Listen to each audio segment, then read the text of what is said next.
இளம் ஆய்வாளர்களின் அறிவியல் விழா தற்போது நடந்து கொண்டிருக்கின்றது. மலேசியாவிலிருந்து 70 தமிழ் பள்ளியை சார்ந்தவர்கள் இங்கே தங்களுடைய படைப்புகளை வழங்கி கொண்டிருக்கிறார்கள். தற்போது நம்ம எஸ்ஜேகேடி பண்டார் ஸ்ரீ செண்டாயாங் மாணவர்களை தான் பார்க்க போகிறோம்.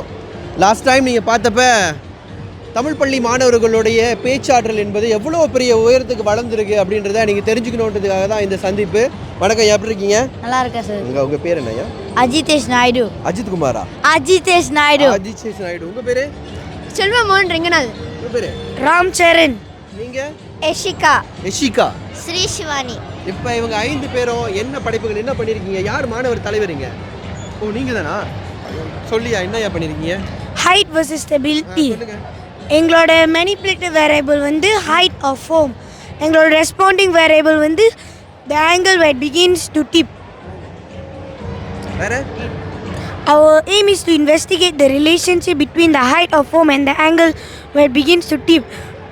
ஸோ இந்த எக்ஸ்பெரிமெண்ட் செய்கிறதுக்கு நாங்கள் 4 வேறு ஹைட்ஸில் செஞ்சு வச்சுருக்கோம். 15 cm, 30 cm, 45 cm and 60 cm.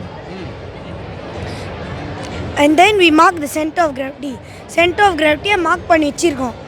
So centre of gravity mark பண்ணிட்டு இந்த லீனியர் ஆக்சுவேட்டருக்கு கரெக்டாக வச்சிரும். adjust this.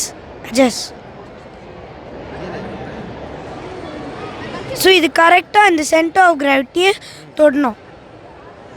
ஸோ தொட்டோன்னே அந்த ஸ்விட்சை ஸ்டார்ட் பண்ணிடுறோம். 3, 2, 1. ஸோ தென் ஆஃப்டர் தட் நாங்கள் ஆங்கிளை மெஷர் பண்ணிடுவோம். 70, 20. மாணவர்களுடைய ஆற்றலை பார்த்தீங்களா?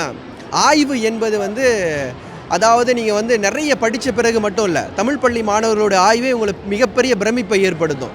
அது மட்டும் இல்லாமல் நீங்கள் யோசிக்க முடியாத அளவுக்கான ஆய்வுகளையும் இந்த மாணவர்கள் புள்ளி விவரங்களில் தெரிவிக்கிறாங்க. தமிழ் பள்ளியே நமது தேர்வு அப்படின்னு சொல்கிறதுக்கு மத்தியில் இப்படிப்பட்ட மாணவர்களை பார்க்கும்போது உண்மையை சந்தோஷமாக இருக்குது. பண்டார் ஸ்ரீ செண்டாயாங் தமிழ் பள்ளி வெற்றி பெறாங்களா இல்லையான்னு பொறுத்திருந்து பார்ப்போம். நன்றி.